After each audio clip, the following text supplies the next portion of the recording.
All right. Okay. Welcome to our live stream today. This is awesome. I don't know what the heck my music was doing. Oh, hey, it's still going here.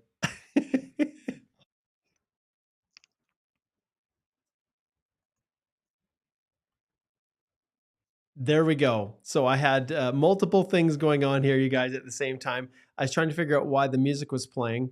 And then I realized that I had our live stream opened up on my browser window. So I was hearing the music and then I was hearing it duplicated. And then I was like, what the heck's going on? Well, welcome to the Canada Immigration Live Q&A today. It's a little rough and tumble because Alicia and I have been grinding away all morning with some pretty crazy files we're working on. And I will share a little bit more with you guys about that shortly. But Alicia, are you alive? Are you surviving? Have you got your game face on for this awesome little Canada Immigration Live Q&A that we've been battling for well, we've been doing this for almost 2 years, I think, at least, haven't we? Almost 3 now, Mark. Almost 3. Wow, holy cow! I can't believe it's almost 3. That's Yeah. insane. That's insane. Yeah, no, we're fighting the fight every day.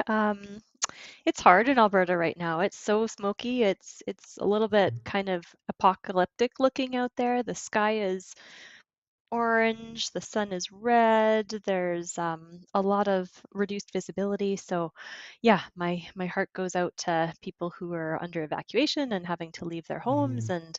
and properties have been damaged. And of course, the smoke is pretty intense. So, um, yeah, it's a tough situation, and everybody I think is trying to pull together to lend assistance, and that's nice to see that there's people from all over the country, all over other countries coming in to help out. Yeah. So that's what's going on around Alberta these days, and we're still slogging away, helping people with their immigration concerns and issues, and trying to help people navigate through this crazy system because it is administratively and practically very challenging at times. Yeah, it's painful is the best way to describe it. And this is a good starting point. Obviously, we want you guys to post where you're tuning in from. We love to hear where you're tuning in from, and we'll give some shout outs in a little bit. But while people are posting and letting us know who's here, we will get to the questions in a little bit as well. But please do comment. I want to start off with just talking about a meeting that I had with a client this morning. And it was an express entry refusal, you guys. So often I see online just hordes of people that say it's so easy. You don't need to hire anyone. You can just do it yourself. It's all out on the government website and really makes you feel stupid if you do consider hiring a representative because it's so easy. Well, what people don't see is what Alicia and I see every single day. And in this case, this person, I'd actually done a consult with them back in 2020. So their application has been in the queue for over 3 years. And since that time, life changes, weddings, marriages happen, children are born. And so there was a number of back and forth discussions with IRCC, requests for information, when they're adding the new family members. And it all came down to settlement funds. And this is something that I get a lot of questions on.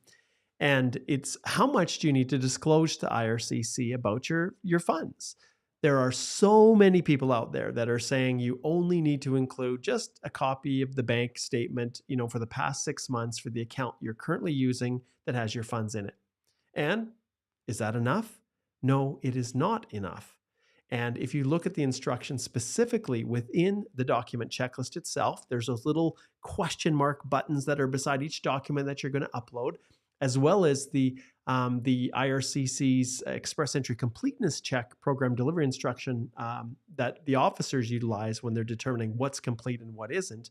Well, when you look at that, it specifically states, and I'm going to pull it up here and I'm actually going to show people because you need to understand the context of this. So I'm going to flip over. Let's make sure I've got the right one here. Yeah, got Alicia with me. Okay, so when you go here to the applications for permanent residents, you can see operational instructions and guidelines for express entry. So this is when they're determining whether or not an application is correct. Now, in this case, my client, it was requests for additional updated information that were caused some of the problems. But what I want to do is I want to jump right down to funds, to the section here on proof of funds, and address this directly. So you can see here when I pull this up, looks like we got some other stuff going on here. I don't know what that is. There's something I've managed to get on my browser window. You guys can ignore that. When you go down here and you scroll through here and you look, you can see for proof of funds, it's very clear what you need to have. Now, there is a low income cutoff, and we know what that is. And if you go to the here, we'll also pull this up. Uh, And that's a good point too, Mark, because that low income cutoff for express entry has recently changed. So yeah, be just aware that bounced. that fund amount has gone up by a few Yep. $100s. So Yep. be careful. For one person, it's now 13,757. Yes, exactly. And in the case of my client, when she originally filed, this was her, but now it's here. And that really wasn't an issue because the client had, more funds than this, even in her account. But it came down to demonstrating exactly what the officer was asking for. So if you go here, you will see that the expectation, and if you go to the, if I go into my, if I go into my course, the Express Entry course, which on Monday, the master class has started. So if you haven't got in, do now so that you can jump in. But there is a specific section that I have here in the course. It's actually module 5 that breaks down the document checklist. And when you open up the checklist and you look at it, and I'm just wondering here, what's the broken checklist? When you actually go into each of the individual lessons and you log in and you have your ITA and you've completed all the information, it then generates this checklist for you. And beside each of the documents, there's this little question mark, this little radio button, I call it. And you click on it and it expands further explanations on what the document should be. Well, by and large, it mirrors what's here. And if you look, you can see it asks you to provide an official letter from one or more financial institutions that lists all current bank and what? Investment accounts right here. And this was the issue that my client ran into. So they had like over $100,000 in investments, but they didn't feel like they needed to provide this because they had over $30,000 or whatever in their regular savings accounts. And so, but it says provide an official letter from one or more institutions that lists all current bank and investment accounts. And not only that, outstanding debts, credit card debts, and loans. And this language was specifically included in the request letter that the client received. But in responding to this, and I'm hoping that we can save it, they did not mention the investment accounts. And then there was a bunch of back and forth requests for documents that were overlapping with timelines. You have 7 days to respond to this. You have 30 days to respond to this. And in the midst of being on maternity leave and having a new baby and all these kinds of things, the individual just didn't respond perfectly to the request. Now, I'm going to try to do a reconsideration request. We're going to try to see if we can get a compassionate officer. Although I'll be honest, this officer was a real jerk and they did not give any freedom or flexibility whatsoever, because on day 6, they sent a letter that said, if you don't respond within one more day, I'm going to make a decision on the information that has been provided to date. And I better pull back for Alicia here. And then the person actually, my client, responded on that 6th day and uploaded information. But how many banks will provide a letter that's detailed in 7 days? Very few will. So she specifically requested additional time to wait for the letter to come back from one of the financial institutions. Well, the refusal came immediately on that next day, the 7th. It was literally like the officer had it all prepped up and had in their mind that they were going to reject it. Now, this individual had a dependent that was in another country, and there were other complexities to this. And I almost felt like the officer was so frustrated dealing with this application that they just wanted it off their desk so they could get a stat, and so just refused. So we're going to fight it. We're going to challenge it. But my goodness, you guys, if the instructions specifically state to do something, do it. I don't care how inconvenient it is or anything like that, because this woman who had counted on being able to come to Canada, there was no reason why she couldn't. She had a great job, 6-figure income, all those kinds of things. She was going to see everything disappear because she neglected to respond specifically to what they'd asked. So must be printed on letterhead, must include the applicant's name, contact information for the institution, the account numbers, the date it was opened, the current balance of each account, as well as the average balance for the past 6 months. And some of these things you're just not going to get. Like this average balance, good luck. You're not going to get it. Even statements that show outstanding debts, well, banks don't usually provide those kinds of things.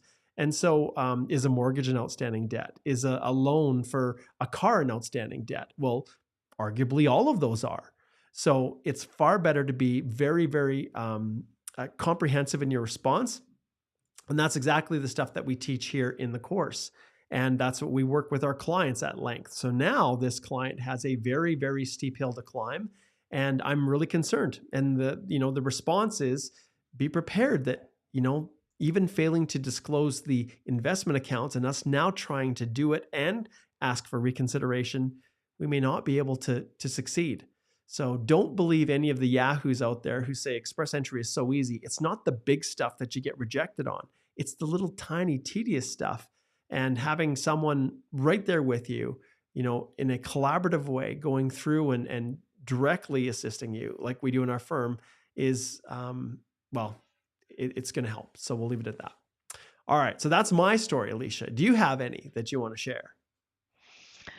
Well, luckily I don't have any express entry horror stories recently. I did have a client reach out and say they got a PNP nomination, so that's a good news story. And I guess that brings us back to our express entry rounds of invitations. So there hasn't been a draw yet this week, and so there was only that express entry draw from May 10th that was PNP specific. So we're hoping at least there'll be another at least PNP specific draw next week, or hopefully a no program specified draw. Yeah. We're keeping our fingers crossed. So we shall see. All right. Like I said, if you haven't had a chance to post where you're tuning in from, please do that and we'll pull you on board here. Marianne over on LinkedIn, we'll pull you up first. She says, where do you send a reconsideration? Back through the IRCC web form. It's really the only place that you can do that. And you're kind of capped, at least within that original request, at about 3 megabytes. I think 2 megabytes per file, but 3 megabytes total of documents you can upload. So there's only so much you can include in that reconsideration request. But it's just that. It's asking an officer to reconsider and pointing out, hey, I think you might have made a mistake. Not, come on, give me a second chance. Like express entry, there very rarely are there ever second chances with express entry. And anyways, but with reconsideration, you're usually trying to point out, hey, I think you missed something. Or in my case, hey, my client submitted this information to you the day before, and it appears like you may have just overlooked it or missed it. That'll be the first approach. And then trying to address the fact that, hey, everything substantively was provided and there's really nothing that you're missing that would allow you or prevent you from determining that they actually do have the settlement funds. Look at their income, look at all that kind of stuff. So that's where the reconsiderations go. All right, let's see who else we have here. Salim says, hey, Mark and Alicia, good to see you, Salim.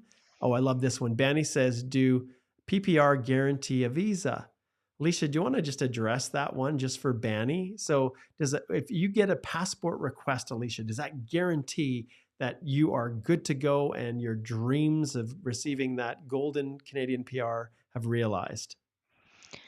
Not necessarily, right? So they can still ask for that passport request, and there could be. So the final decision, what happens when you're applying from overseas is you would get that passport request, you would send in your documents in order to get the counterfoil in them, and then hopefully they're going to send you that approval letter saying, yes, everything's good from paper.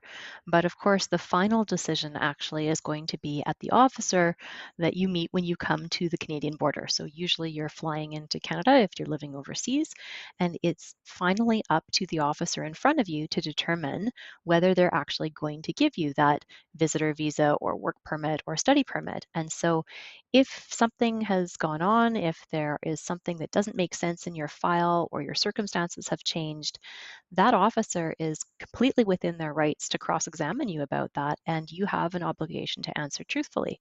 And so if something is making you inadmissible or ineligible for the document that you were theoretically given that approval letter on paper for, and even that letter on paper says, this is not a guarantee, this is a final decision is still by the officer. So keep in mind that you have to have everything still checking out.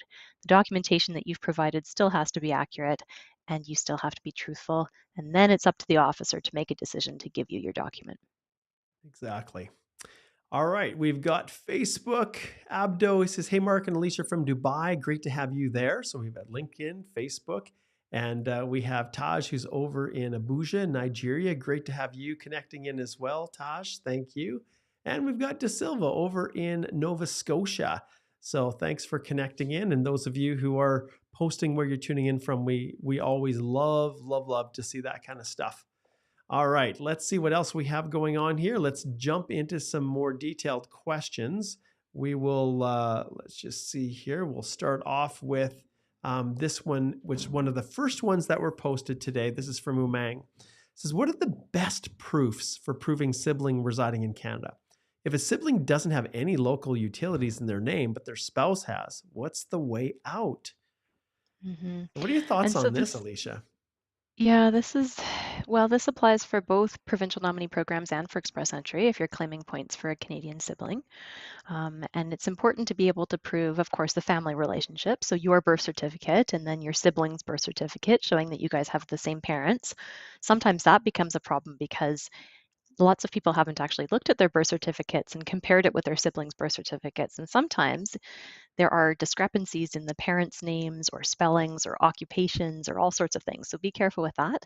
But then also just proving that your Canadian sibling is actually living in Canada, there's a few ways. Sometimes it's a driver's license, sometimes it's a provincial ID card, sometimes you're going to be providing a statement showing that they have a lease, they have a lease agreement or a rental contract, that they have a residence in Canada, and then that they're paying local utility bills so that they're actually living at that place and they're using services. Or sometimes it's a phone bill or water or sewer or something like that. If they don't have any of those things in their name and it's just their spouse's name, then you're going to have to work a little bit harder to prove that they are residing at that address.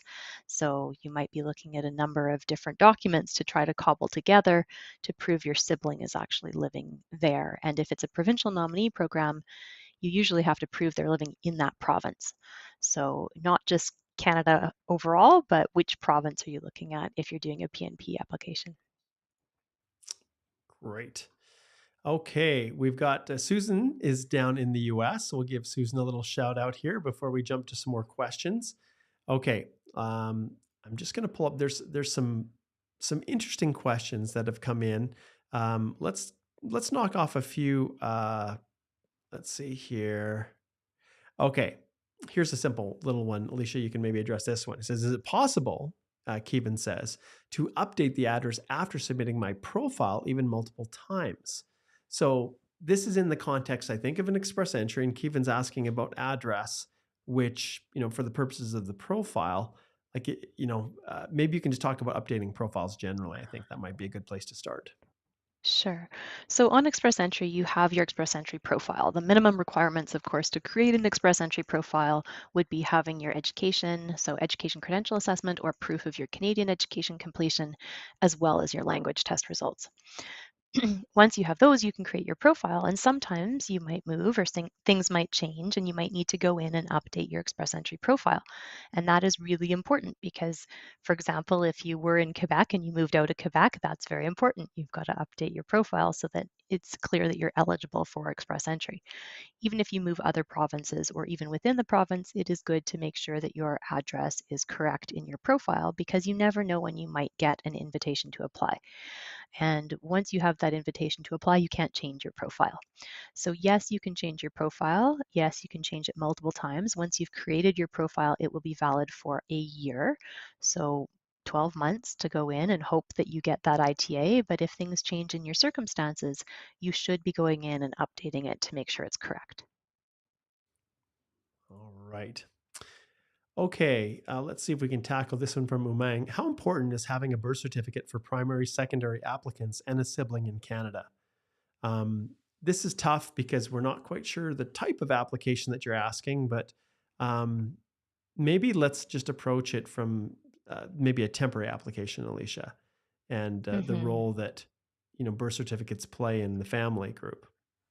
Yeah, so a birth certificate is normally an important step in proving family relationship.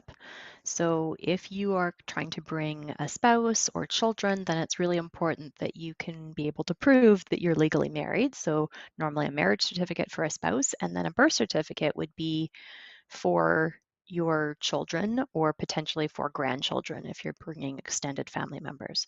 So the birth certificates are usually important. The other thing that's important about the birth certificates is that if they are originally not in English, that you're getting a properly certified translation of that birth certificate.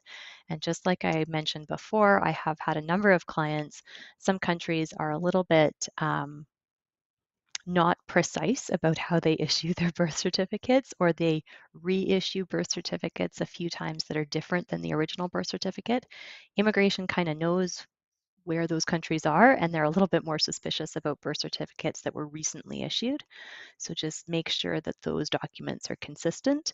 If you see differences in names or birthdays or things like that, then you'll want to try to get those corrected and explained, if nothing else.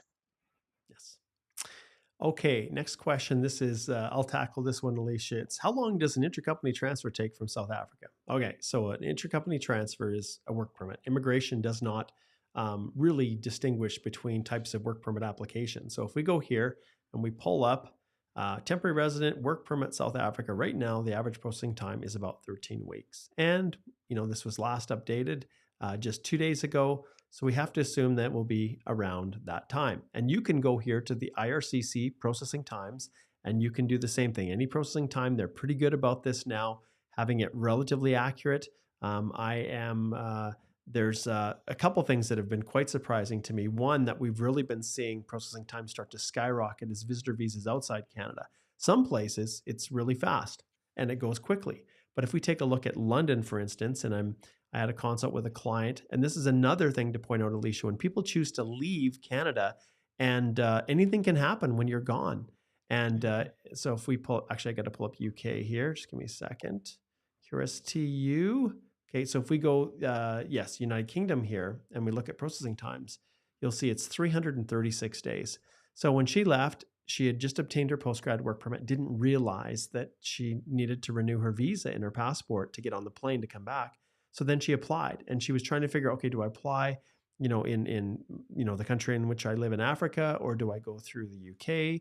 And at the time, I think it said about 20 days or something for a visitor visa in the UK, and that was last summer. And she's been stranded outside of Canada, unable to come back. Her postgrad work permit's burning up.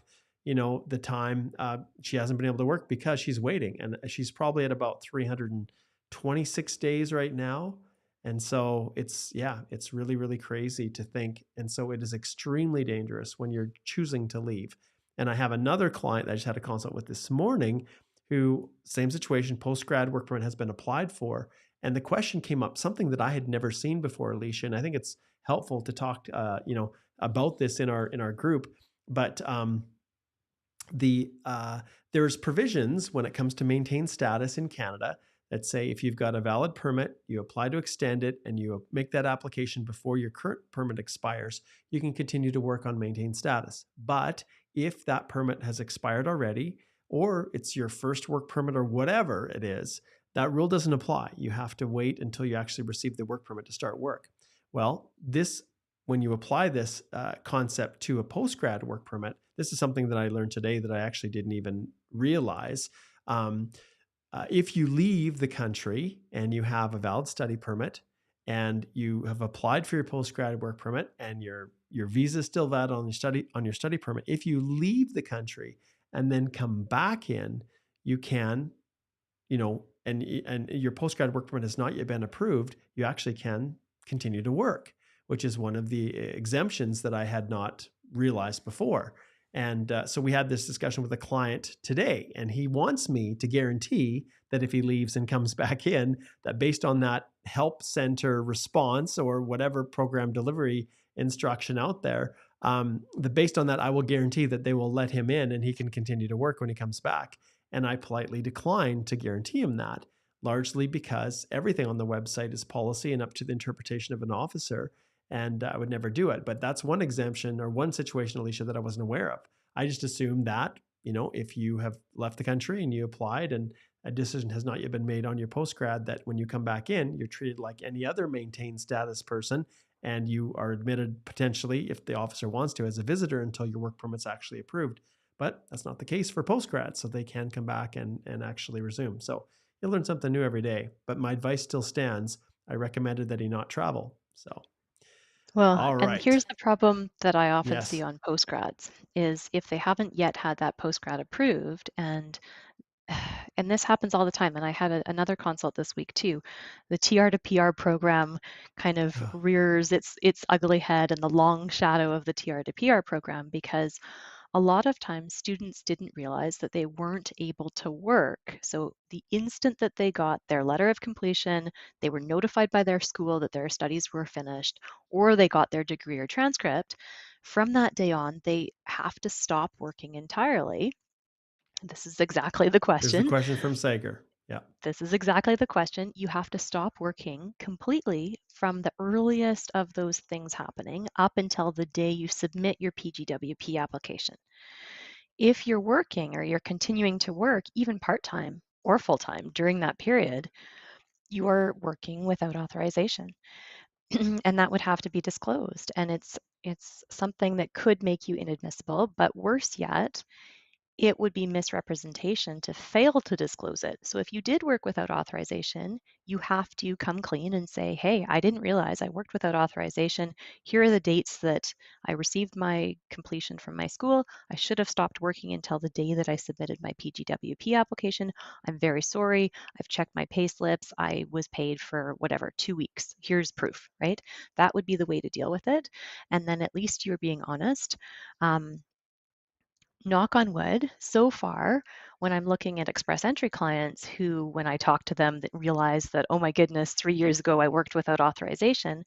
So far, whenever we've disclosed that as part of their express entry application and they're honest about it and they make sure that they're not misrepresenting, I have not had immigration come back, or I've not heard from people saying that they were refused for inadmissible work from 3 years ago. But you definitely can get refused for misrepresentation if you fail to properly disclose that it happened. So make sure, Sagar, to disclose it, come clean, be honest, say that it happened, and prove that it was only those 2 weeks, and that you, in fact, once you applied for your postgrad work permit, then that's when you're going to count your Canadian work experience as long as it's high skilled. All right. Okay. Next question here. Let's just jump into it. Just give Oh, me a and sec. sorry, Oh, Mark, I'll add one thing too. please. There is a section in the regulations. So this is something that can affect you. There's a section in the regulations that if you engaged in unauthorized work or study, that an officer is not supposed to grant another work permit until 6 months after the end of the Yeah. unauthorized work or study. So that is a live issue if you are in that in-between world of applying for your initial PGWP. All right. Okay. So here's, and these questions come up. So we've got a super chat I'll pull up here, and this is from Sumit. And Sumit says, "Hey, Mark and Alicia, I submitted my OINP Human Capital Priority application on April the 20th. Healthcare. What are your views on OINP processing timelines? CRS 478. Thanks." So most of these questions can be found right on the site. So I tried to pull this one up here, and so you can see ONP estimated processing times. You can see it ranges anywhere from about 70 to like 100 days. Here's the human capital priority stream is like 70 to 100 days. So they give these ranges. So we have to rely on these as well. And so that's pretty much what we would say is, based on what you've indicated, probably in that range. So there we go. Usually if you dig far enough, you can find something. And this is another thing I want to point out too. So always always rely upon the actual source of information. So for example, if I was to go and just do that same search, pull up ONP processing times 2023, type it in, you can see that there's other locations. So you can see this is something, I'm not going to pull it up, but this is some other private, site that apparently is, you know, yeah, anyways, it's it's a private organization, I guess is what I'll say. But instead, what I do is I actually go to the actual source, and you should do that too versus, someone else's a private entity who's posting things. Always go to the source, you guys. Always go to the source. AI, watch out for AI. Yeah, exactly. Okay, I'm not sure if we can really answer this one, Princess Darlington. She says, "Hi, Mark and Alicia. Can I take a health exam after submitting my study permit application without waiting to receive instructions? So, yes, I have had clients do this because there were a number of factors in their country and based on timing, and they said, you know what, I'm going to take a run at it. I'm just going to do medical up front, even before I'm asked for it on the study permit. And I have seen that be linked up to the file and be accepted. It's a little bit unusual though, so just know that if you do that, you're taking a risk that it's going to kind of gum up the works and immigration's going to get confused and they're still going to send you the medical request, and you might have to work a little bit harder to prove that you actually did it properly. So you can try, but you might need to redo it or prove to them that you did it, and make sure that it's a panel physician, that you're getting that upfront 1017B form, that you have that e-medical information sheet, that it's going to be linked to your file, and that you've gone to do all your follow-up tests, your chest x-rays and the blood work and things like that. Yep, exactly.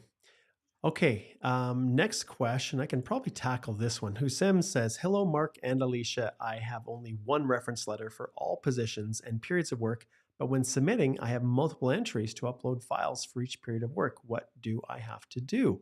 So this, like I'll just reiterate again, this is something that we cover in the Express Entry course. And those of you who are tuning in a little bit later, Monday, May 22nd to the 25th is when we do the masterclass. But now is the time to click on here and enroll and start going through these lessons. And one of the topics that we have in here within the Mastering Your Documents is records of employment. And if you go to the complete, let's see if we can find this one, and let's find work history here.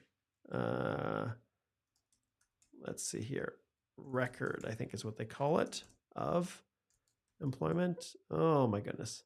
Give me a second here. I want to search this. So clear and find should be work. There we go. It got messed up on me here. So when you go here, proof of work experience, you'll see that it says that once again, we're going, and it's been a while since I've actually gone to the actual instructions for people, but you can see here, if you go here, it says the following documents are mandatory. So reference or experience letter from the employer, official letterhead, blah, blah, blah, blah, blah. And then what we're going to jump to is should indicate all positions held while employed at the company. So right off the bat, you are on, you're on the right track. There should, in many cases, one reference letter that encompasses all the positions is totally fine. But you also have done something properly, which is something that we teach in the course as well, that if you have separate occupations, even if they're with the same company, we break those down into separate sections in the work history if you're claiming points for them. And so in this case, well, what's the natural response? Well, we always like to separate things out as much as possible for each position that has its own section in the document checklist that has a cover letter. We love to include specific document specifics. We have Knox selection tools that we include. We have explanations that are specific to the documents that we include, as well as reference letters, pay slips, tax documents. We include all of those where we have them available, because once again, the officers can be real jerks with Express Entry, and the smallest little room or window you give them to refuse an application quick, hey, it's off their desk and their processing times are quick. But when you get quick processing times, you can get very, very cruel decisions, like I'm dealing with this client. So in your situation here, you will absolutely upload the same letter in each of those spots. So I upload it multiple times, and maybe that's overkill, but for my purposes, you have to upload something into it. And so we break it down. Obviously, it's not just the letter. We try to align the pay slips with the actual period of time in which it's being claimed. But those are just some little tips. Any other thoughts, Alicia? Yeah, just make sure that they do break out each of the periods of employment from what day to what date, what your position title was from that period, and what your pay was. Because normally, if somebody's been at a company for multiple years, by the time you hit year 10, you will probably be at a totally different pay and benefit scale. And that's one thing too that often employers miss, is it does say salary and benefits. And so take a look and try to get your HR person to break out job title, job duties, pay and benefits, and periods of work for each of those promotions. Yeah. And if they take the time, you guys, to provide these explanations, all positions held, job duties, responsibilities, job status, worked, days worked, hours, and salary plus benefits, if they are specifically asking for this, then give them exactly what they're looking for. If you try to take a shortcut, all a shortcut will do is give an officer an opportunity to find something wrong to then refuse your application. And I will reiterate over and over that they are under tremendous pressure to process lots of applications very quickly. And although I'm almost positive advanced analytics is being used to some extent within the context of express entry, we don't have a lot of details with it. It's not to the extent to which an officer can just not look at the file. So there's a lot more involved. And if an officer's under the gun, they're behind the quota and they can find a reason to refuse. I'm not saying that they're looking actively to try to refuse things, but if there's an easy out for them, they will very rarely request additional information. They will just refuse and say it's incomplete. And so, you want to make sure that you're thorough. And, we covered this a lot in the course. And there's a description, in the description, there's a link where you can actually subscribe to the course. And all you have to do is click on that description. And like I said, enroll now. All right. Let's jump back here. All right, we got a two-part question. This is from Angelito, who's in the U.S. He says, I'm asking about my boyfriend from the U.S. He's a U.S. citizen, but he's convicted of a DUI. And in this case, Angelito says the border gave him, he was bounced, basically inadmissible to come to Canada. And I saw the TRP. So I don't know. I don't see any other comments from Angelito, but I do want to address inadmissibility, Alicia, and something that in many countries a DUI is not considered to be as serious as like a break and enter or something like that, robbery. But the reality is in Canada now, DUI is treated as serious criminality. So what does that mean for people who are looking to come to Canada, Alicia? Let's say you have a spouse that is looking to come and they have a DUI. There's a mention of a TRP here. Maybe you can just quickly touch on those. So you've got more of a chance in a spousal than you would have if your spouse was just trying to come on a work permit potentially, or a study permit, or another temporary status. So basically immigration will say, well, look, if you're inadmissible, a DUI, if it's recent, is probably going to make a person inadmissible because whatever has happened in the US is likely going to be deemed to be equivalent to a DUI in Canada. So had that occurred in Canada, it would probably be considered criminality.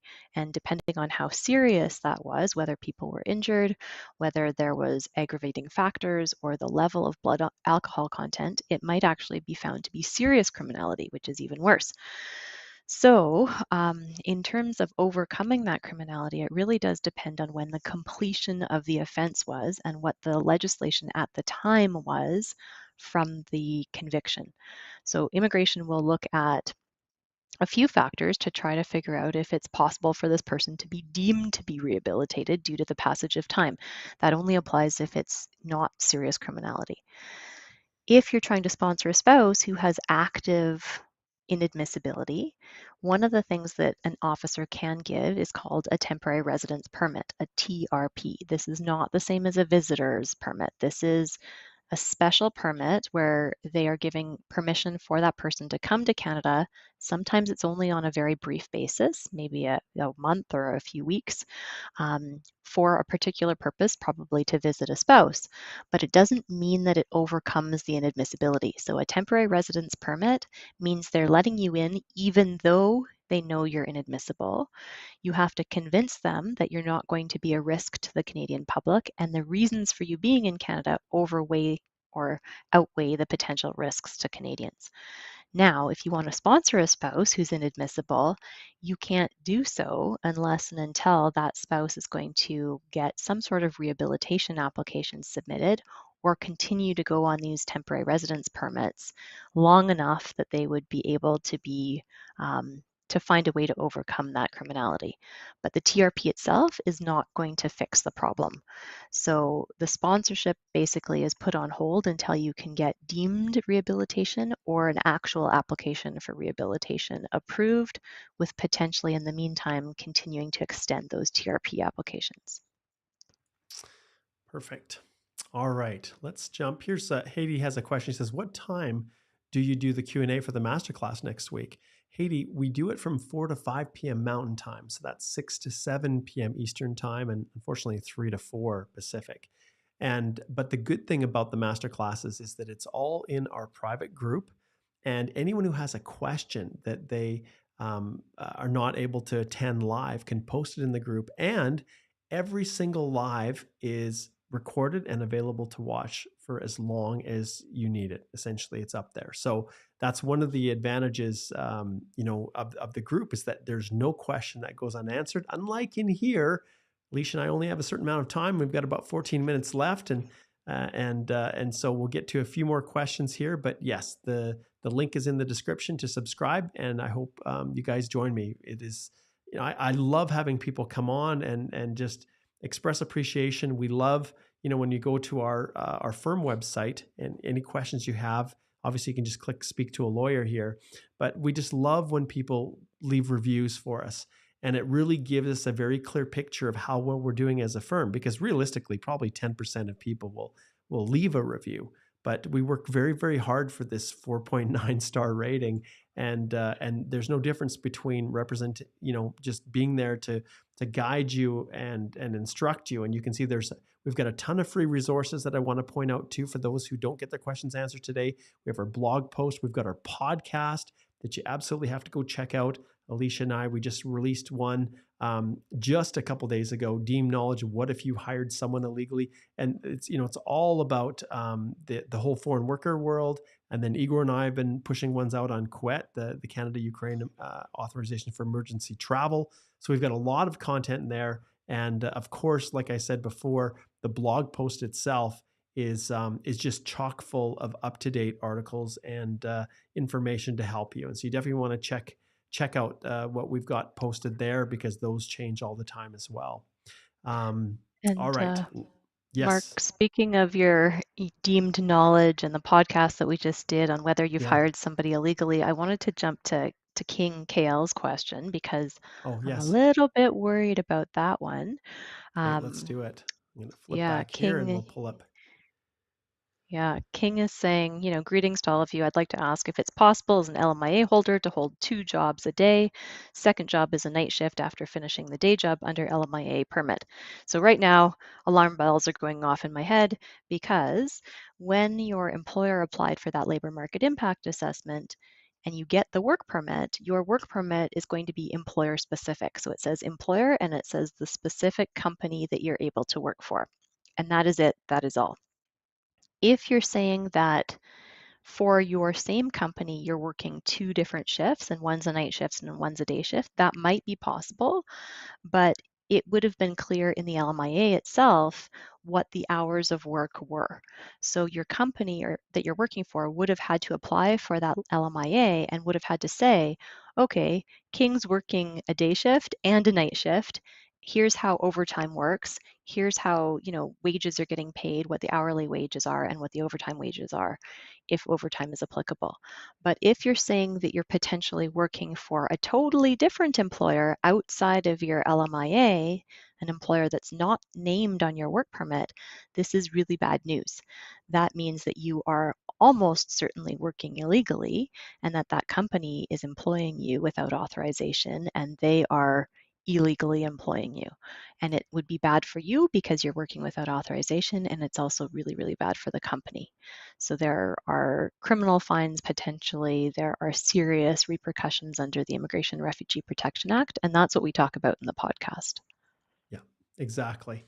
And I'll just remind everyone, when you have those difficult decisions, all you have to do is come to our website, the link's in the description, click on speak to a lawyer, and you can book a consult with us. It's really easy. You can even do it right while Alicia and I are still going live here. And it's pretty easy. Just click on the time that you're looking for, and you can usually get a spot with us pretty quick. I want to just pull up this one, which is also kind of a scary question. So this is mysticism here.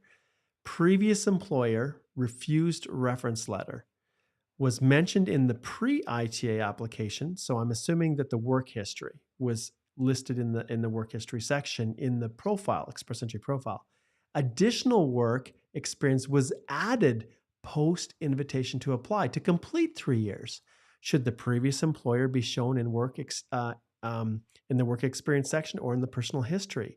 Okay, so this is something, maybe I'll tackle this one, Alicia. My goodness, mysticism, you seriously need to book a consult with us so that we can sort through this, because you absolutely have to be able to demonstrate what was originally put in your express entry profile. This is the whole concept of the A11.2 assessment. If you are removing something from your work history that you included in your profile that got you the ITA in the first place, it could jeopardize your whole application. And it doesn't do any good to add extra work history to your work history section after you received your ITA, because effectively the time in which you have to prove or demonstrate your eligibility for the program, whether it's the CEC program, the Federal Skilled Worker, or the Federal Skilled Trade, it's at the time in which you receive the invitation to apply, and then also demonstrate that you have the comprehensive ranking system score that was above the round of invitation level in which you were invited.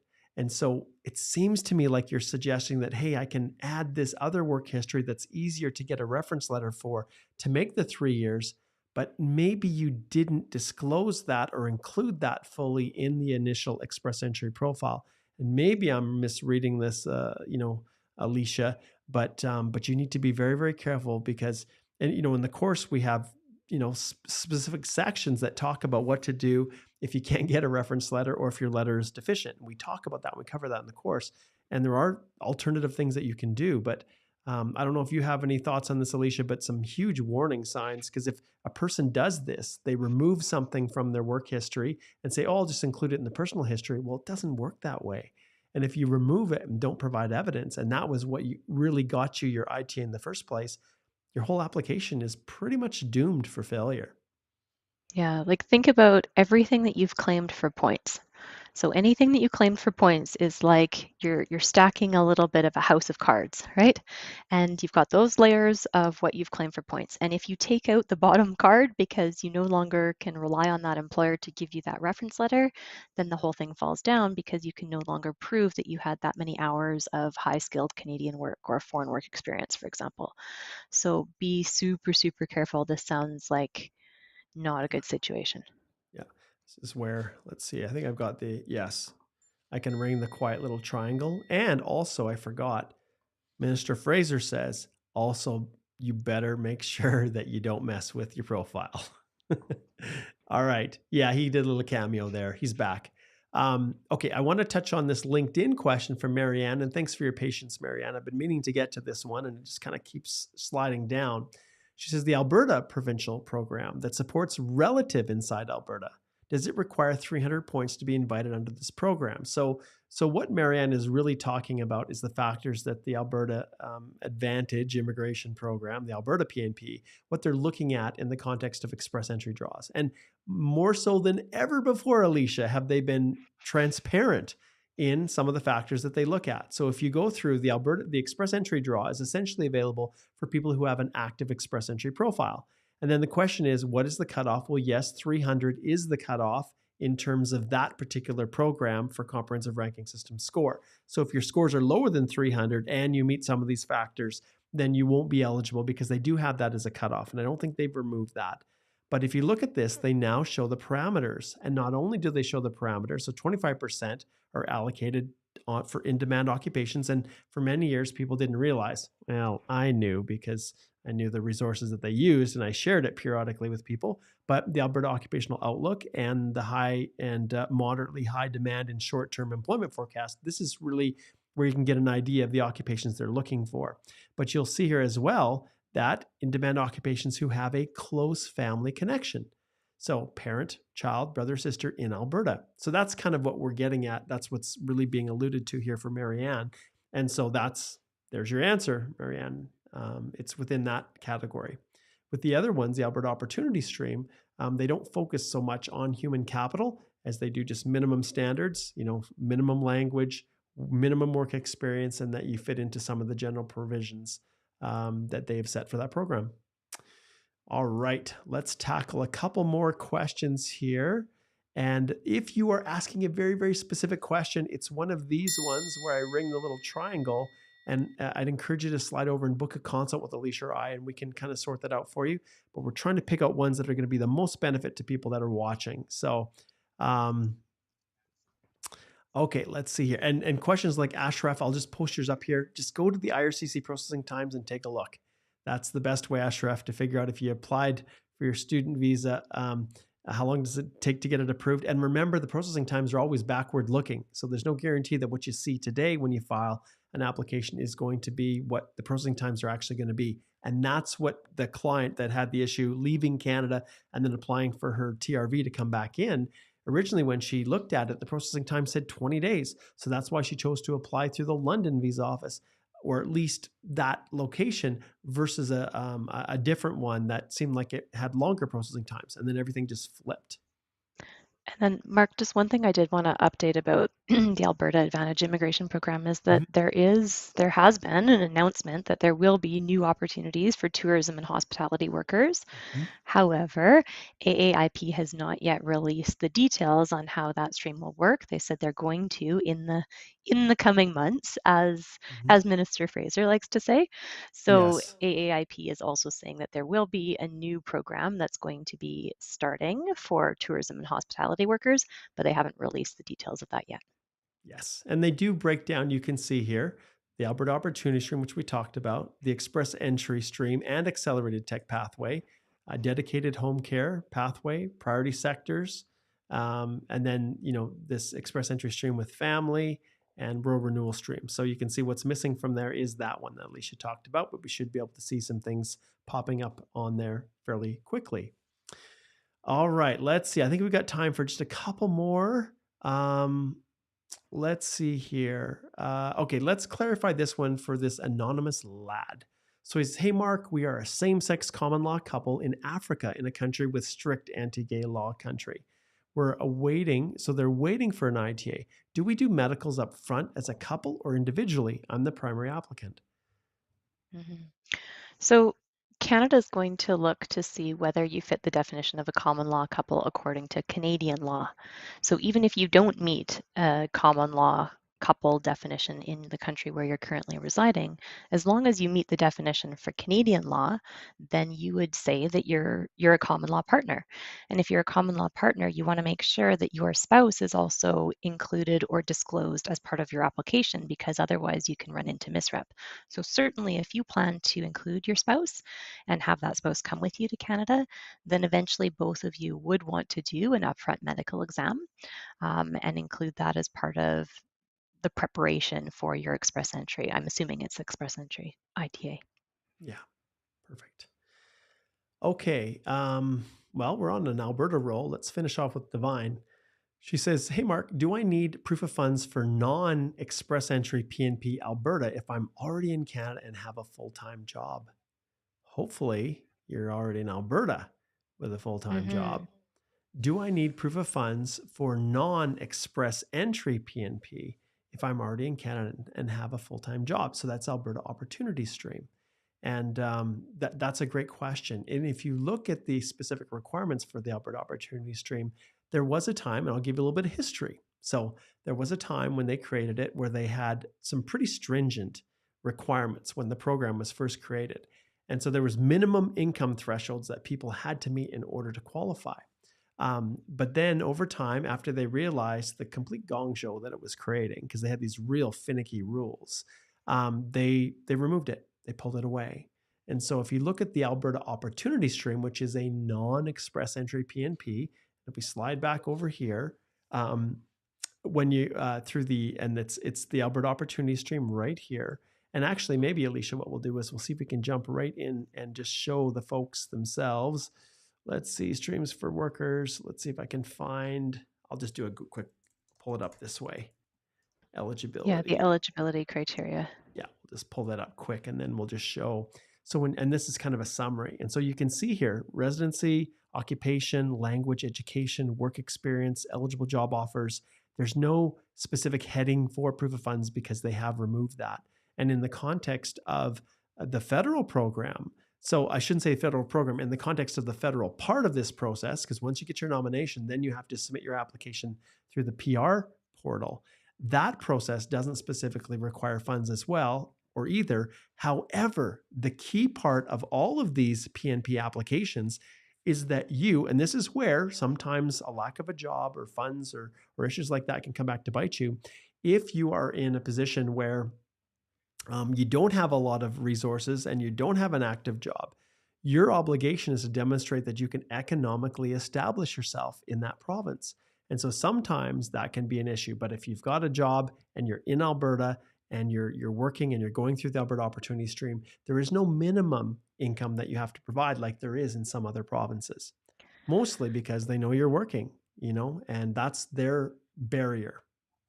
The one thing I would add to that is just Mm-hmm. watch out for eligible job offers for Alberta, Yeah. because the starting wage for your occupation across Mm-hmm. all industries in Alberta Yeah. is going to be comparative with what your employer is paying you. So that's where Yeah. people sometimes get tripped up. Yes. Yeah. And it's not the prevailing wage like you need for a labor market impact assessment, but it still is the on the lower end, the minimum side of that equation. And so we can help you guys navigate through that if you have any questions.